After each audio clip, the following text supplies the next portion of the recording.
All right, everyone, I'm really excited to have my friend Cesar here preaching today, and I want to tell you two things about him, and then maybe he'll share some other things about himself. We got a clap from Pastor Donna. All right. One clap from There's Pastor Donna. There's one. There's one out there.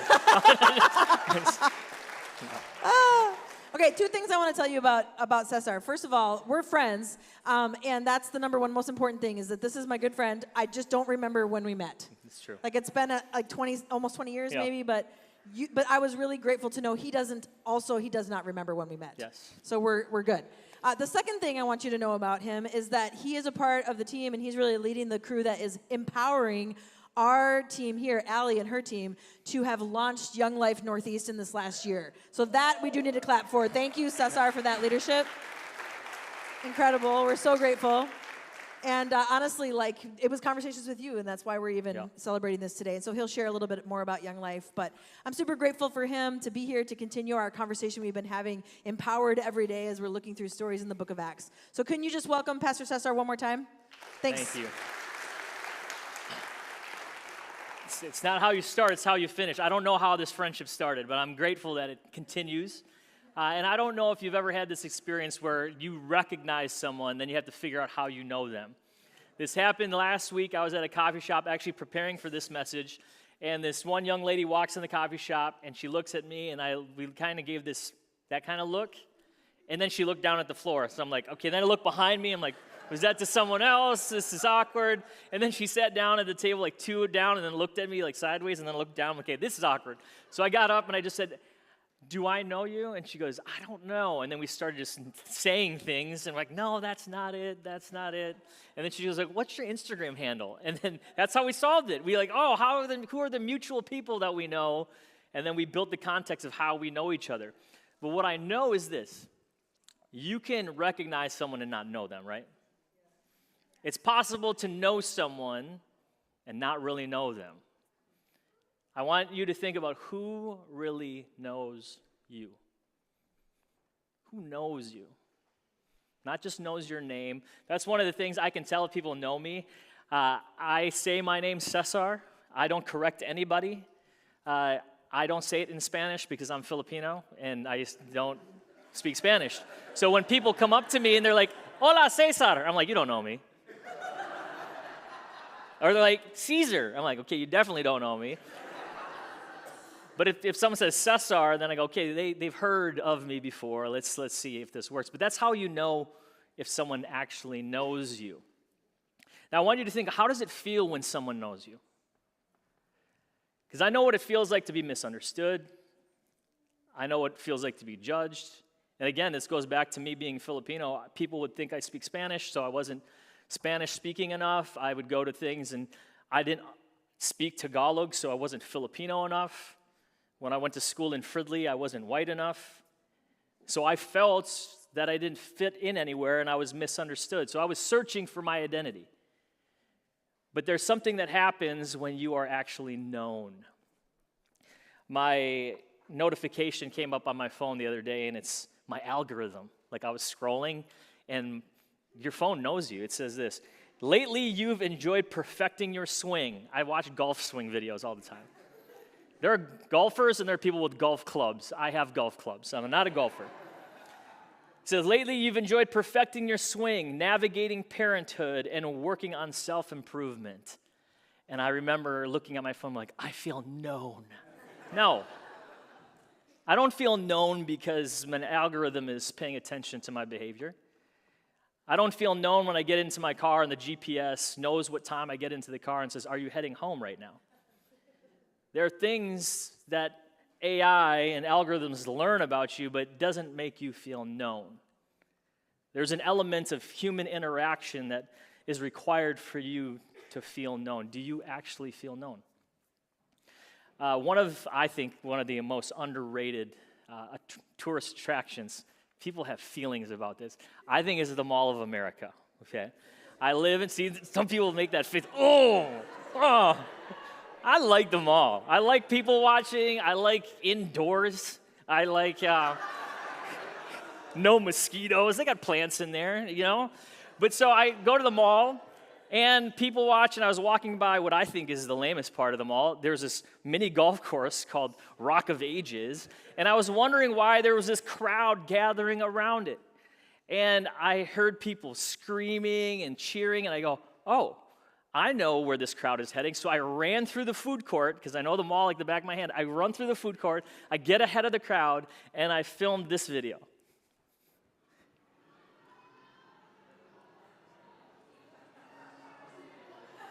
Now watch the crowd. This hallway was empty before that man started walking through. Now all these people with their phones out. And this video went on for like 3 minutes. It was the discount double check guy from Green Bay. Aaron Rodgers, when he was playing for Green Bay, they went to the Mall of America. I don't know if you saw, Jordy Nelson was next to him as they were walking through the mall. I pull my phone out, and he just shakes his head, and I filmed the whole thing. And then I look through the film, and look at this. Look at this lady. You see that? She takes this selfie, he turns his head away, and imagine this lady sends this picture and be like, look at me and Aaron Rodgers hanging out at the mall. And it's just the back of his head. And I laugh at that, but I'm thinking, does she really know Aaron Rodgers? No. You could be near someone and not know them. It's possible to follow someone and not know them. And there are people wearing head-to-toe Green Bay Packers. It's possible to worship something in someone and not know them. And today we're going to look at the book of Acts in chapter 17 when Paul is talking about this unknown God that they worshiped. And my question and challenge is asking ourselves, do you really know Jesus? Because it's possible to follow Jesus and not know him. It's possible to take selfies on a mission trip or at Mill City or at the church and say, look at me and Jesus doing work for the community, but you actually don't know him. And it's possible to follow the crowd that's following Jesus, but actually not know him and not be known by him. Where are you in that? One way to get to know people is to actually spend time with them. That's why I love this neighboring bingo. It's forcing people to actually know people's names, because you can't love that which you don't know. It means going to the neighborhoods and meeting people and spending time. That's how you build relationships with people. That's how you know, and that's how you are known. And you share struggles together, and you share wisdom with each other. And someone I've gotten to know over the last year and a half or so is Allie. So this is Allie and I, and sometimes we dress alike. It helps me be relevant with the young people these days. But what I love is just taking what I had learned over the years and saying, hey, here's how we can reach kids in this community. Show up to Logan Park. So here's a picture of her and her leaders hanging out where kids hang out. And here's a picture of her at club down in the basement here at Mill City. But the thing is, almost 20 years ago, this was what I was doing in Richfield. So here's a picture. You can tell how bad the pictures were back then. Back in the day when you didn't have cameras on your phone, this was just... So this is what I hope happens, is that this continues to grow, and we have a heart to reach lost kids. And so this is our last club of the year, and there's a bunch of Northeast students in the back, and that's what breaks my heart and brings me joy at the same time, this picture. Because we see how many young people are in this picture, but I also know how much brokenness is in that picture and how much Jesus is needed in that picture.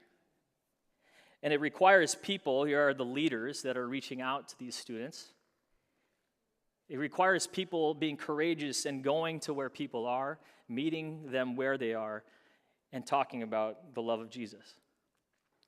Now, I was telling someone earlier that I never wanted to be a pastor of a church. I wanted to go into film, and I wanted to make money. And so this is neither of those two things. But here I am because God had something else for me. So I get to travel and I get to speak in different places, in different contexts. So I do outreach camps with Young Life. I also preach at Hope Church in Richfield, and I love when I get invited in places like this. And everywhere I go, I try to say the same thing: Jesus is the King of Kings. Doesn't matter what denomination I'm at, doesn't matter the background people have with church. My hope is that you don't reject the King of Kings that loves and knows you. A lot of times people are rejecting their experience with church, And I don't love that, but I'm like, that's fine, but that's not Jesus. So wherever I go, I just try to lift up the name of Christ and hope that those seeds planted grow into something. And I've also been called the weird spaces. So now I also work with a guy named Chris Lindahl, and you might have seen 100 or 300 of his billboards, and now there's on buses and everything. But I went to high school with Chris. And so people have feelings about Chris when I tell them I work for Chris, and they're like, oh, I know that guy. I'm like, you don't know that guy. You recognize that guy, but I know him.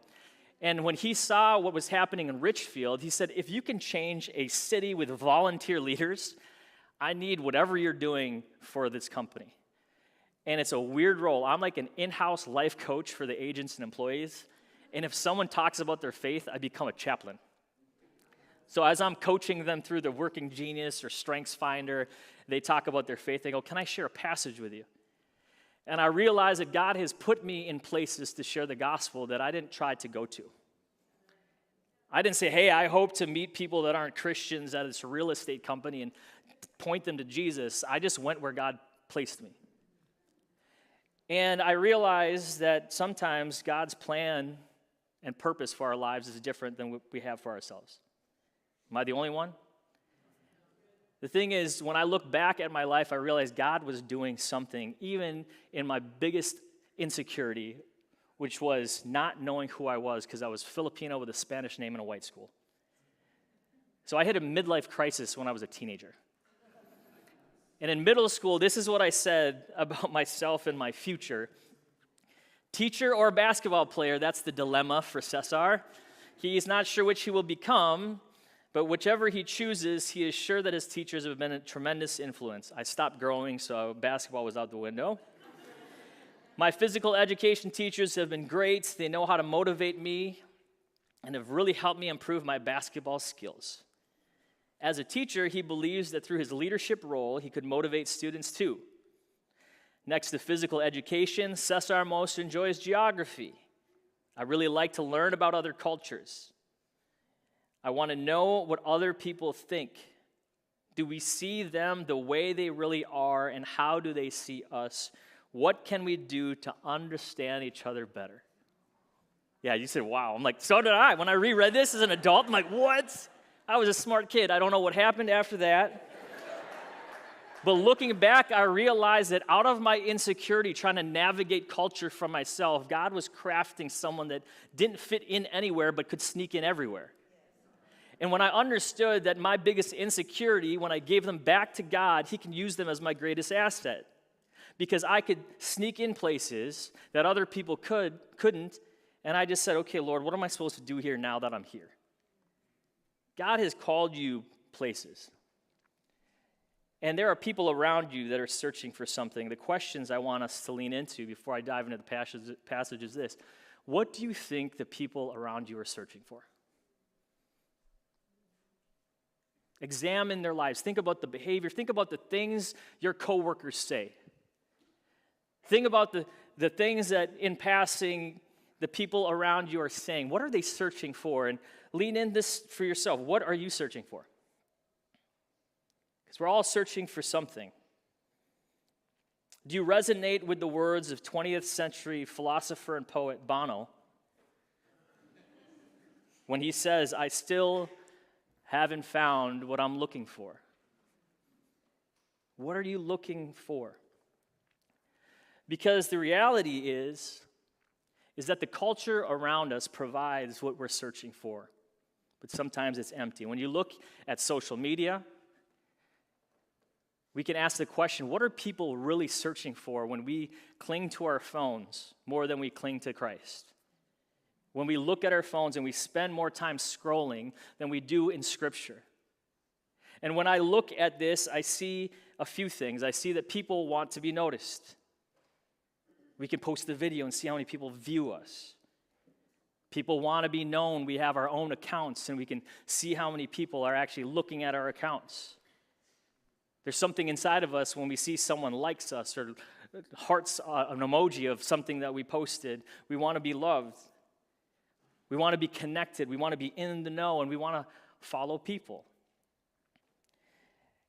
We're searching for something. And in all things, in all generations, we all want to belong to something. We want to be part of a community. We also want to believe in something. And we also want to become something. So in Athens 2,000 years ago and today, we're searching for something, and my hope is that we find something in Jesus. And so when we turn to the book of Acts, chapter 17, you can join me. We'll be starting in verse 16. I want us to look at the posture of Paul while he's in Athens and see what we can learn about that as we think about our purpose where God places us today. Chapter 17, starting in verse 16, it says this. Now, while Paul was waiting for them in Athens, I don't want to run past this because the context matters.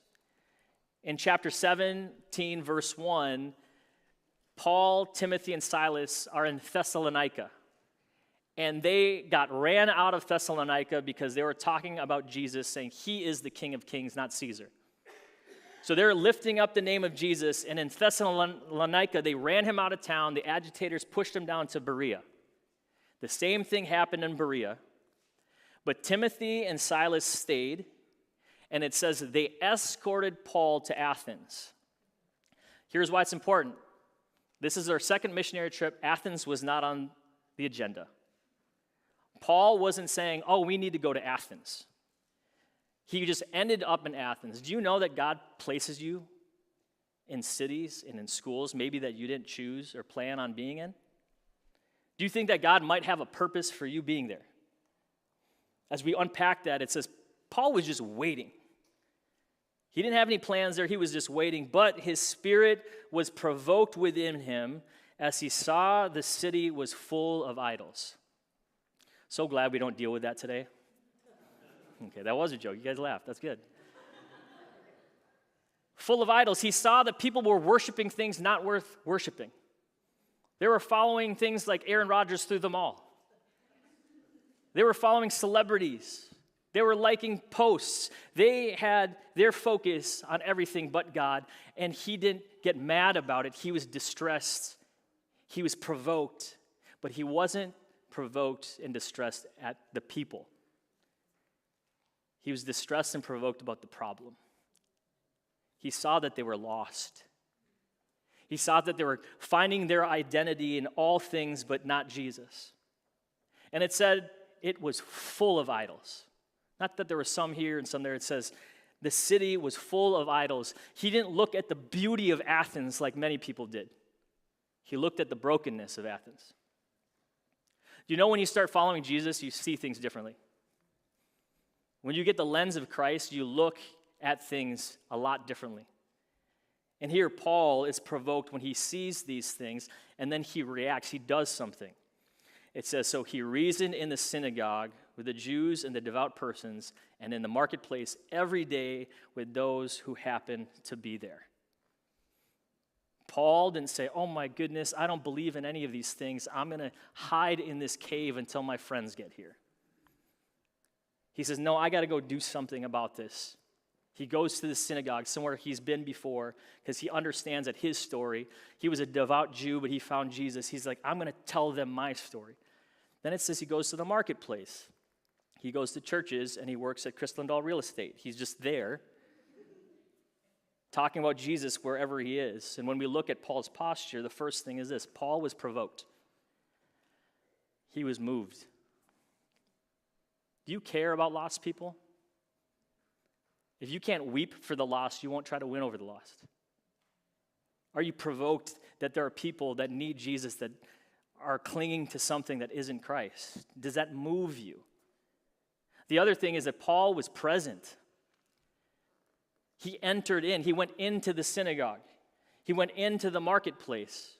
And he understood that anyone around him was someone that needed to hear about Jesus.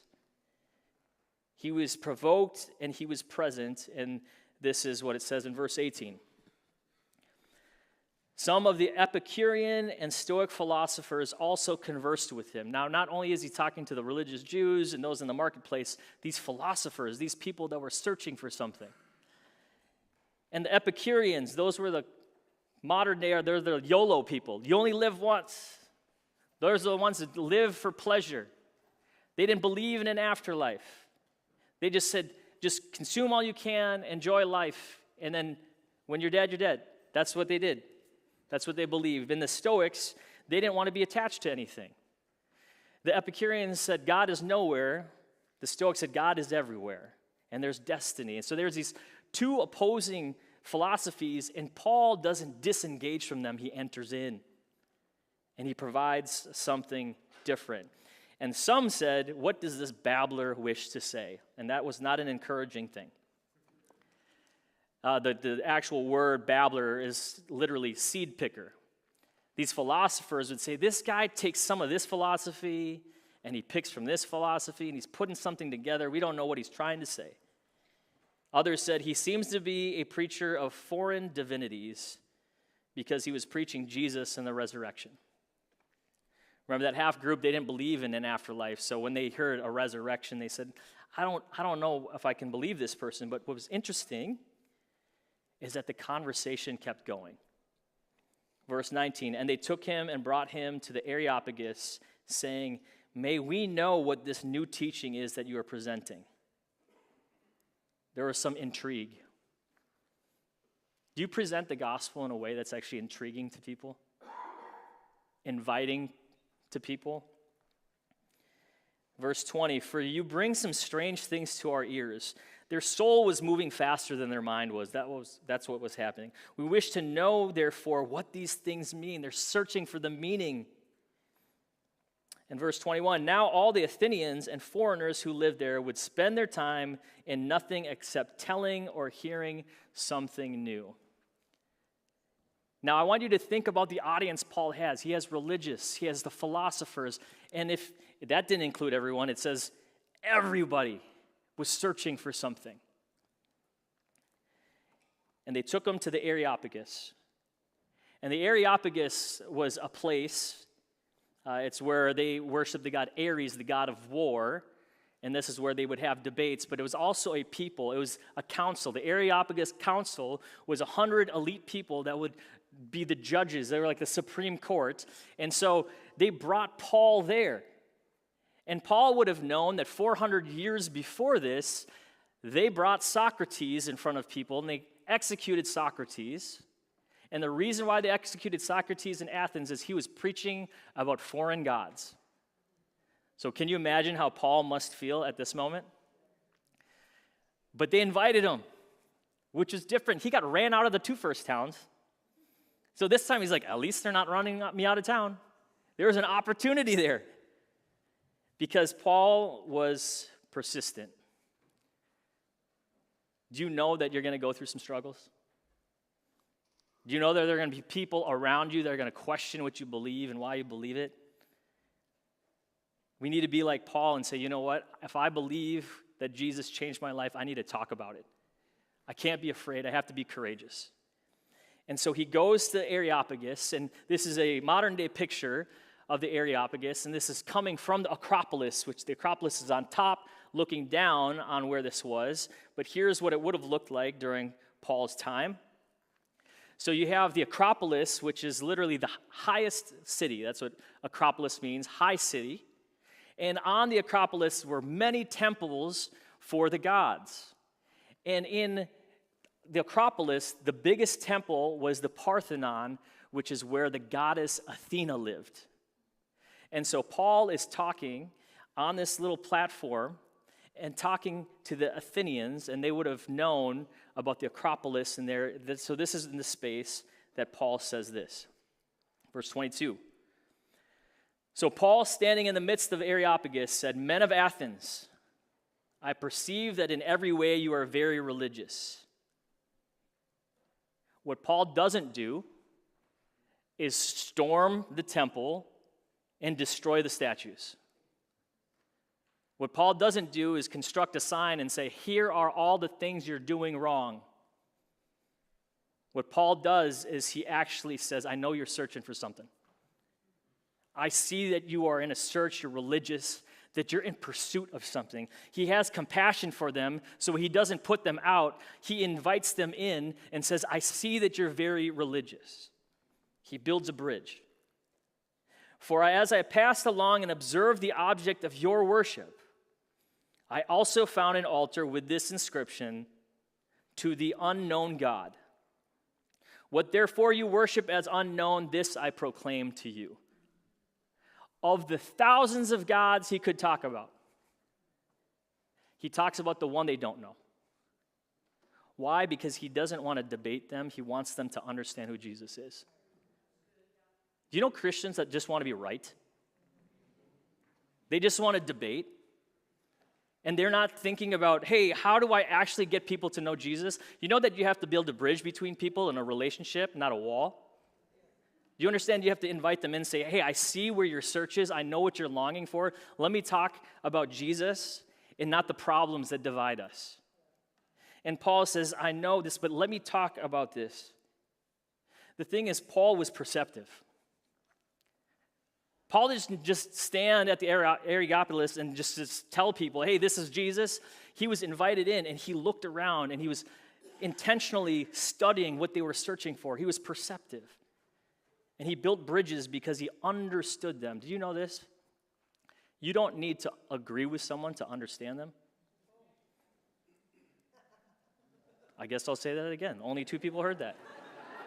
Do you know you don't have to agree with someone to understand what they're actually longing for? And when you speak to their desire and not the division, something different happens. And it's out of that posture that Paul proclaimed the gospel. Paul didn't just proclaim it. There were things that happened before he actually proclaimed it. And this is what he said when he had this audience of all these people. He says, the God who made the world and everything in it. People would have gasped. What do you mean, God that created everything? There's gods everywhere. There's one God. You believe in one God. They would have been offended, but they would have been intrigued. And he says, being Lord of heaven and earth. They would have been like, what? Isn't that Zeus? And I'm imagining he's pointing up to the Acropolis and says, does not live in temples made by man. Nor is he served by human hands as though he needed anything, since he himself gives to all mankind life and breath and everything. He's saying there's a God who is the source of all things. He continues. And he made from one man, Jesus, every nation of mankind to live on all the face of earth, having determined allotted periods and the boundaries of their dwelling place, that they should seek God and perhaps feel their way toward him and find him. Yet he is not far from each one of us. He's saying there is a God that created everything, and this God knows you. He is not distant from you. This unknown God created you, gave you life, gave you breath. Could you feel the peace that some of those Athenians would have felt saying, there's a God that cares about me? There's a God that understands and knows me, and Jesus came for me and pursues me. And then Paul quotes their poets. He says, in him we live and move and have our being. As even some of your own poets have said, for we are indeed his offspring. It's like me quoting Bono. They would have heard these lyrics before, but they heard them talking about Zeus, the God of gods. And he's saying, no, you've heard these lyrics, but they're not actually about Zeus. They're about the King of all kings. And then he continues, verse 29, being then God's offspring, we ought not to think of the divine being is like gold or silver or stone, an image formed by the art and imagination of man. God is uncreated. The times of ignorance God overlooked, but now he commands that all people everywhere repent, turn away from your idols and turn towards Jesus. Because he has fixed a day on which he will judge the world in righteousness by a man who he has appointed. And of this he has given assurance to all by raising him from the dead. Proclaim the good news. Here's how people responded. Verse 32.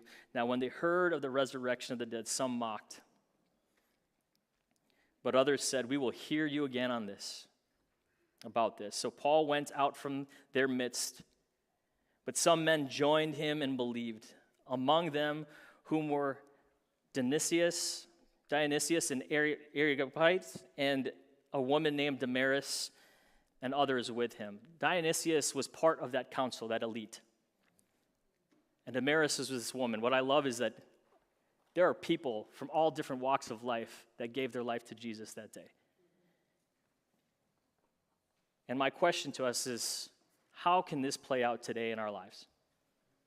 Because Paul went into the city and he invited people into a relationship with a God that knows them. This unknown God that they were worshiping actually knows them. Tim Keller says this: religious people find God useful. That's how it used to be. What can God do for me? Gospel people find him beautiful, and that's the way that Paul used his posture to paint a beautiful picture of who Jesus really is.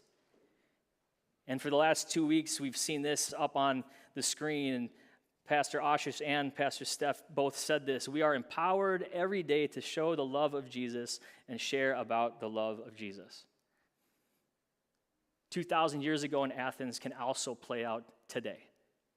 And what I love is that I see this happening with Young Life. This is Allie and her team going to a track meet, the marketplace, going to where people are, going to where kids are searching and inviting them to come to this church and sit in the basement, and they proclaim the good news. And what I love is they're building bridges to the culture. And they understand the culture like Paul understood the culture. And they say, people want to be noticed. We see this on social media. You want to be known. You want to be loved. You want to be connected. And you want to follow people. But let me tell you about a God that you're actually searching for. His name is Jesus. And as you look at TikTok, guess what? Jesus sees you. As you look at your social media and you hope people know you, hear this: God says, I am the good shepherd. I know my sheep, and my sheep know my name. You want love? It says this: God so loved the world. You want to be connected? Jesus says, I am the vine, you are the branches. You want to follow someone? Jesus says, follow me. Now enter into the spaces that you're called. And my hope is that you do it with zeal, but then you're an artist when it comes to presenting the gospel. There are two artists that I've been following, a guy named Tim Noble and Sue Webster. And they make arts by constructing these sculptures, but the art doesn't come to life until there's darkness. Because in the darkness, they construct it, but they shine a spotlight, and beyond the spotlight, there's something beautiful that emerges. Now, this is my favorite because it's Michael Jackson. I'm not going to do this move. I know some of you wish I would. I can't. But here's another one where you just look at these broken sticks and ladders and wood, and you see people. And you don't fixate on the brokenness, but you see the beauty that emerges when light is shined on it. And this is one of my favorite ones. They have a table full of trash. But when the light hits it in the darkness, you see a beautiful city, and that's what Paul was doing in Athens. When people were looking at the brokenness, he says, let me shine the light of Christ and we'll see something beautiful. But that can happen today because the Jesus that says, I am the light of the world, says this to us in the Gospel of Matthew. You are the light of the world. He's saying, you are this city on a hill that cannot be hidden, nor do people light a lamp and put it under a basket, but on a stand. And it gives lights at all in the house. In the same way, let your light shine before others, so they may see your good works and give glory to your Father who is in heaven. I used to believe that I need to burn brighter for Jesus. I used to think it was about being more powerful of a witness. But the truth is, it's about the placement, not the power. You don't take yourself and hide the light. He's saying you place it on a stand. It's the same power, but when you put yourself in the places that God has put you and you shine, things are different. The workplace that you're called to, the school that you're in, when you accept your placement and shine, things happen. But my hope is this: you don't build a castle, you build a lighthouse. Because when you build your faith as a castle, it's protecting yourself from the outside world. Paul didn't do that. He built himself and his faith for the sake of others. And that's what a lighthouse does. And so my prayer to this community, in here and beyond these walls, is this: be a light. Be a light. Be moved by those who are lost around you. Be present, enter in, build relationships. Be persistent when things get hard. Be perceptive, understanding their deeper desires. And in that space, proclaim the gospel. Because that's what the world needs. I don't know if you know this. The world's pretty dark. But here's what I know about darkness. The darker it gets, a dim light shines bright. We don't have to do much today. Just say hi, and that can change someone's day. So don't think you have to do anything more powerful than just being you and loving Jesus. I want to leave you with this benediction. You go nowhere by accident. Wherever you go, God is sending you. Wherever you are, God has put you there. God has a purpose in you being there. Christ lives in you and has something he wants to do through you where you are. Believe this and go in the grace and love and power of Jesus Christ. Amen.